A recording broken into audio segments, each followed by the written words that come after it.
A Prefeitura de Salvador firmou nesta semana uma parceria com o UNICEF, Fundo Internacional das Nações Unidas para a Infância, para qualificar o atendimento à primeira infância nas áreas da saúde e educação.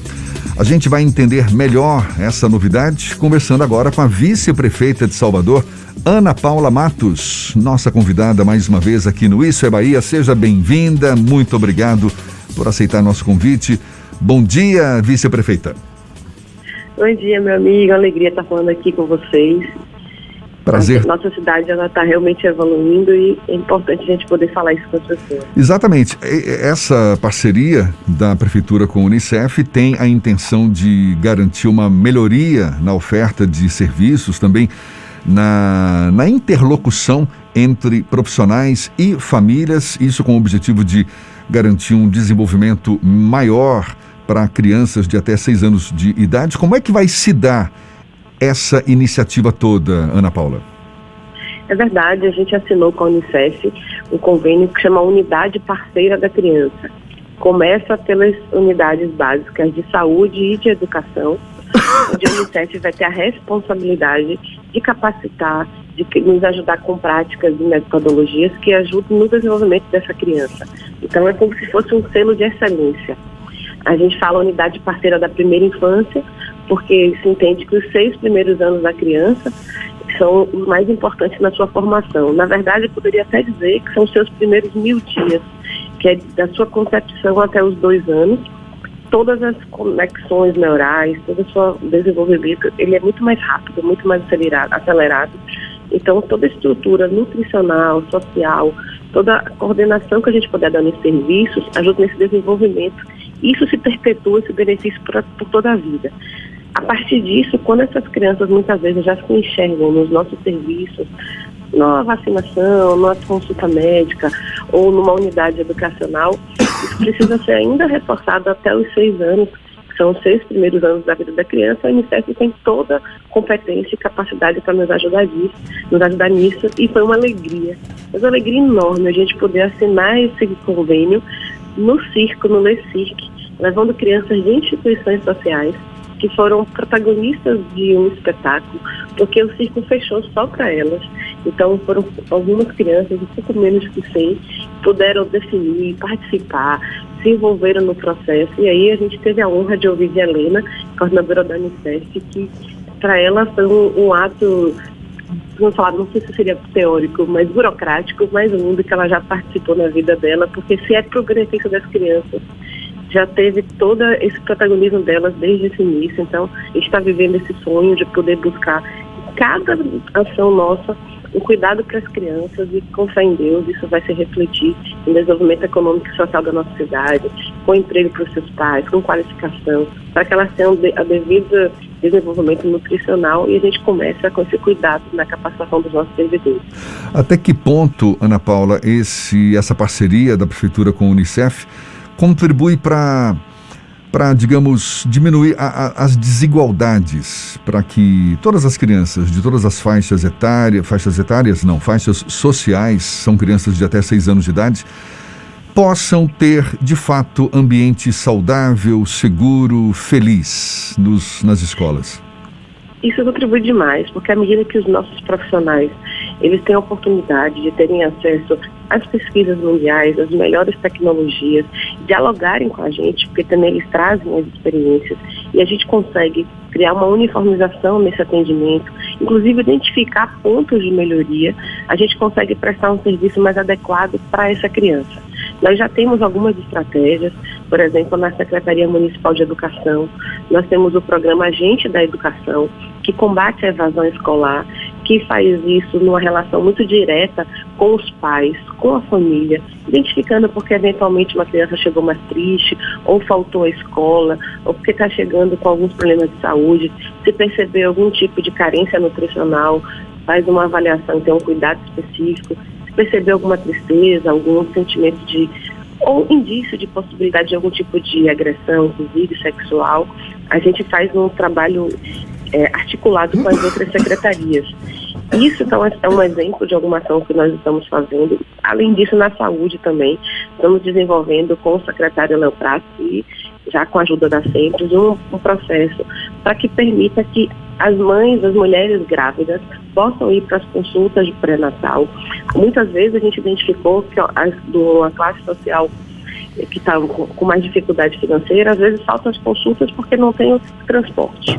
Então, no final da gestão do prefeito Assemineto, com toda a crise do transporte que a Covid trouxe, a gente fez um acordo com as secretarias e compramos vários transportes que vão fazer parte de um processo, de um programa, para que essas mães tenham acompanhamento. A gente siga desde o dia que estamos avisando, olha, está chegando a hora da consulta, seu horário é esse, seu vale-transporte está aqui, isso já foi aprovado em lei, estamos só vendo a metodologia. E na própria Sempre, eu não sei se os ouvintes sabem, mas é importante que saibam, através dos CRAs, que são Centros de Referência e Assistência Social, nós fazemos acompanhamento com as mulheres grávidas, com toda a assistência de assistente social, de psicólogo e, sobretudo, com acompanhamento de grupos e rodas de conversa.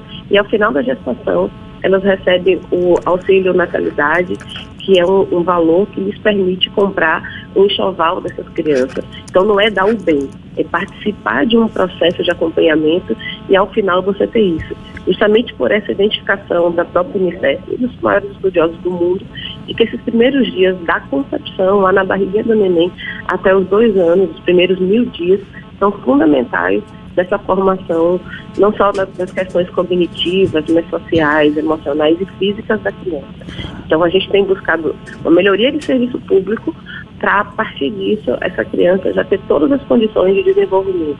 Ana Paula, essa parceria com a Unicef é uma parceria mais no tom de consultoria e acompanhamento, porém, ela também demanda investimentos reais em recursos públicos na prestação de serviços pela Prefeitura de Salvador. Como é que vai funcionar a alocação de recursos para que esse programa, em parceria com a Unicef, seja efetivamente executado? A Prefeitura prevê um aporte maior de recursos a partir da assinatura desse convênio? Esse programa especificamente é uma cooperação técnica, é um programa de capacitação, então não existe aporte financeiro da Prefeitura, mas a nossa responsabilidade é identificar os profissionais, os gestores, os professores, os técnicos na área de saúde que precisam dessa capacitação e que podem se tornar multiplicadores também e direcioná-los para essa atividade. Toda a parte técnica e toda a capacitação e profissionais envolvidos nessa capacitação são da Unicef. Agora, essa parceria nos possibilita diagnósticos, nos possibilita identificação de novas perspectivas e, a partir disso, sim, alocação de recursos.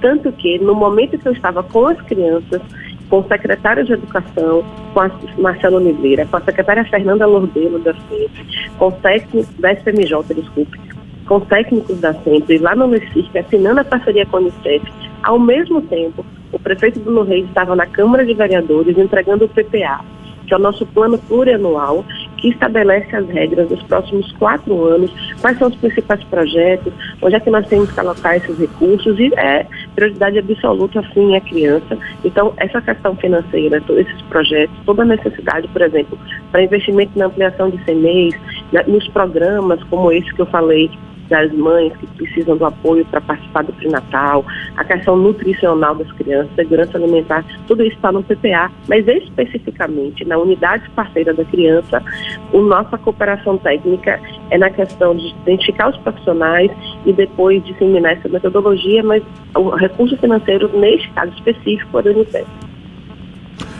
A gente está conversando aqui com a Ana Paula Matos, vice-prefeita de Salvador, sobre essa parceria firmada entre a Prefeitura e o Unicef, o Fundo Internacional das Nações Unidas para a Infância, para qualificar o atendimento à primeira infância nas áreas da saúde e educação.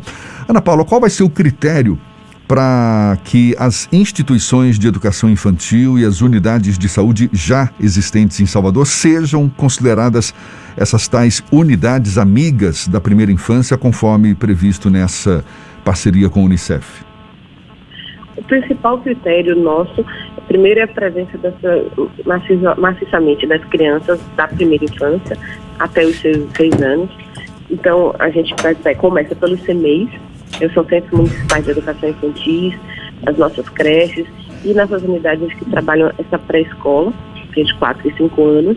E a gente vai verificando pelo índice de abstenção, de absenteísmo, de falta desses alunos, de distorção, idade séria, uma série de fatores, e principalmente as questões de DH daquele bairro, por onde unidade a gente começa, e a mesma coisa na unidade de saúde. A gente tem mapeamentos diagnósticos nas duas áreas que nos possibilitam compreender onde é que os alunos estão faltando mais, onde é que está o menor índice, por exemplo, de vacinação, de estrutura de atendimento e de acesso aos serviços, e nós temos buscado estratégias de ir até as comunidades. Por exemplo, agora, nos dias 23 a 29 de agosto, nós fizemos a Semana do Bebê. Fomos em várias comunidades com a SPMJ, em rodas de conversa, falando sobre a importância do aleitamento materno. Levamos acesso, inclusive, a serviços municipais, inclusive com fraldas. E nisso, eu por exemplo, estive presente na roda de conversa lá no Calafate.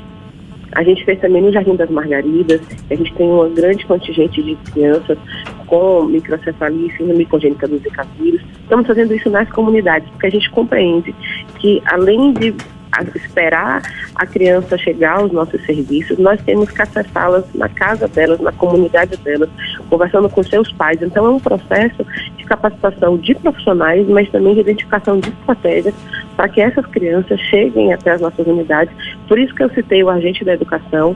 Na saúde, a gente tem o agente da saúde, e nós estamos criando um escritório de projetos sociais, com a lógica também desses agentes sociais que estão indo nas comunidades. Por exemplo, a gente foi na Rua do Ouro, em Fazenda Coutos. Se você pegar no próprio Cajueiro, ainda no subúrbio, são unidades de assentamentos com questões de saneamento básica ainda a serem resolvidas. E nós temos ido fazer um mapeamento, com a ficha de diagnóstico, verificamos com a questão de cada criança, de cada componente familiar, e a partir daí estamos desenvolvendo estratégias de acesso a essas pessoas. Nós temos uma preocupação muito grande com as questões nutricionais, tanto que nós estamos trabalhando muito fortemente, por um lado, pensando em médio e longo prazo, no desenvolvimento de novas matrizes econômicas na cidade, mas já de imediato, buscando fazer estratégias de combate à pobreza, como, por exemplo, o acesso à alimentação, e junto com isso, estamos disseminando cursos de qualificação profissional por toda a cidade e programas como o Restaurante Popular, em que a gente está dando acesso à alimentação a um preço menor, mas que não apenas fica na alimentação, mas sim em cursos como o SENAC, por exemplo, onde a pessoa está aprendendo a trabalhar com aproveitamento do alimento, a fazer uma trufa, a fazer uma abará, fazer pizza, doces, e essas famílias estão podendo ganhar dinheiro com isso e poder se sustentar. Então, é uma lógica de curto, médio e longo prazo. A curto prazo, qual a necessidade mais imediata? Que a criança esteja na escola, que ela esteja vacinada, seja com acesso às consultas de alimentação. Mas a médio e longo prazo, como é que eu crio uma sociedade que não dependa dessa transferência de renda, que não dependa que a gente fique nessas questões tão imediatas e tão básicas, por exemplo, de entrega de uma cesta básica, de combate à fome. Então, a gente está buscando desenvolver novas matrizes econômicas na cidade. Espero que tudo que a gente esteja fazendo gere frutos o mais rápido possível.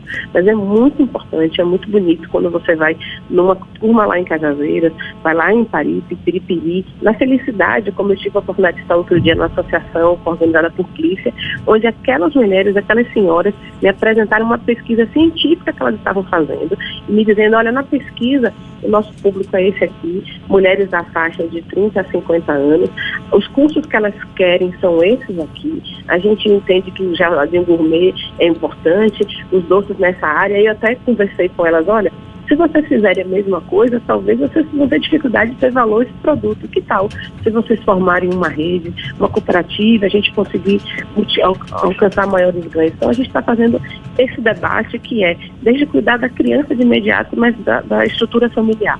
Ana Uma Paula. criança que está bem desenvolvida socialmente, emocionalmente, ela com certeza vai ser um adulto mais feliz. Ana Paula, para a gente encerrar, essa iniciativa, essa capacitação e assistência técnica oferecidas pelo Unicef foi testada inicialmente em Fortaleza, agora, a partir de setembro, começa em Salvador, também Recife, Belém, Rio de Janeiro e São Luís firmaram essa parceria, mas você teve acesso aos resultados dessa iniciativa testada inicialmente em Fortaleza? Dá para mensurar o que foi conquistado até então? A gente teve acesso não aos números específicos nessa escola, aconteceu isso, mas na lógica, e o resultado sim foi de um aumento expressivo na qualidade da prestação do serviço e principalmente no engajamento, na formação de vínculos da família com aquele serviço público. A gente tem algumas dificuldades na cidade de Salvador, por exemplo, de algumas regiões de questão de violência, que uma família não pode sair desse serviço para o outro. E quando a gente começa a capacitar na escuta o nosso prestador de serviço, a gente compreende essas necessidades e passa a desenvolver uma atuação específica para elas, que passam muitas vezes por sair do gabinete, por sair do consultório, por sair da sala de aula e ir até as famílias. Então a gente está buscando fazer essa formação de vínculos, porque a gente já tem números efetivos, por exemplo, na assistência social, que prova que é pela formação de vínculos sociais, familiares e comunitários que a gente garante o desenvolvimento dessa criança e dessa família dentro do contexto de sociedade. Então, realmente a gente começou por Fortaleza. Eu tenho conversado muito com a vice-prefeita do Recife, Isabela de Roldão. Nós estamos, inclusive, trocando iniciativas. Ela já esteve aqui. Eu vou lá visitá-la porque ela criou um programa dentro de algumas comunidades, tipo Minha Casa Minha Vida, onde a educação capacitou as mães em, por exemplo, brinquedismo, contação de histórias, técnicas para fazer bancas coletivas, oferece o lanche, organiza o espaço e essas mães conseguem tomar conta uma dos filhos do outro com uma bolsa. Estou buscando trazer isso aqui em projeto piloto. Então, esses resultados de uma cidade têm servido como referência para outra. Então, assim como eu vou buscar esse projeto, a Isabela já veio aqui buscar o Morar Melhor, buscar a questão de transferência de renda, tanto que a gente tinha criado o Salvador por Todos. Eles criaram benefício na área cultural, similar ao nosso, e a gente vai aprendendo um com o outro e isso é muito gratificante. Prefeita, vice-prefeita de Salvador, Ana Paula Matos, muito obrigado, seja sempre bem-vinda aqui conosco, muito obrigado pela sua atenção e bom dia, até uma próxima então. Jefferson e Fernanda, obrigada, bom dia. Estou tão de casa que acabei nem citando vocês antes. Um beijo, meus amores. Você é sempre bem-vinda aqui, muito obrigado mais uma vez. Agora são 7h45 na Tarde FM.